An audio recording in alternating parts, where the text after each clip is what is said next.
the stuff that everyone is raving about. But these drugs are nothing to rave about. These drugs aren't only dangerous to your mental and physical health, but can also cause issues like rape and kidnapping. People let this issue fly over their head all the time and look right past it. And we're here to change that. Instead of being behind the fight against these drugs, we want to be in front of the fight. And we want to educate our fellow peers and youth about these drugs, because if we stop them, if we stop the consumer, then we stop the problem. What are club drugs? Club drugs are any type of drugs taken at parties, nightclubs, and raves. Some examples of these drugs include meth, LSD or acid, ecstasy, and rohypnol. These drugs are taken by people because they want to be more of a party animal, or someone slips a pill into their drink unknowingly.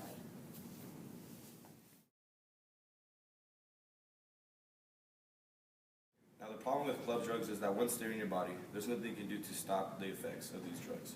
People that take these drugs will soon do some very uncharacteristic things. Also, some people's bodies have a reaction caused by these drugs that can cause them to die. These strange acts can put themselves in danger and possibly even others. A study on rave attenders in Chicago found that 48.9% of them had used any club drugs.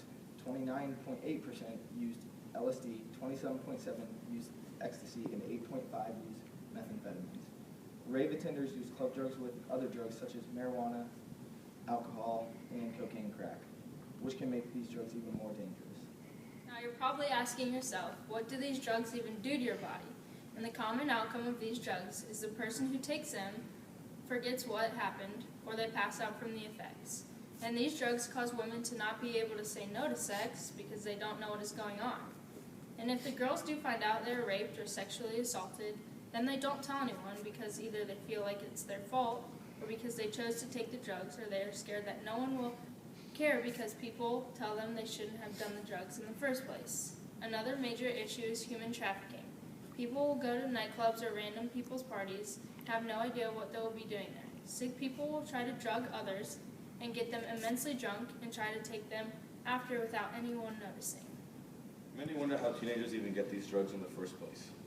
Most people will tell you that it's relatively easy to get these drugs, like ecstasy, because they're quite cheap. One pill of ecstasy is worth $5 US. Now research says that these drugs are getting more and more popular in 8th, 10th, and 12th grade. As of 2013, with the listed drugs, 20% of 8th graders have tried this. These are 13 and 14-year-olds taking hallucinogens.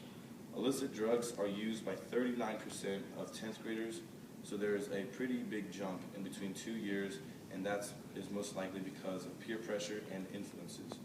For 12th graders, around 50% of them have tried or used illicit drugs.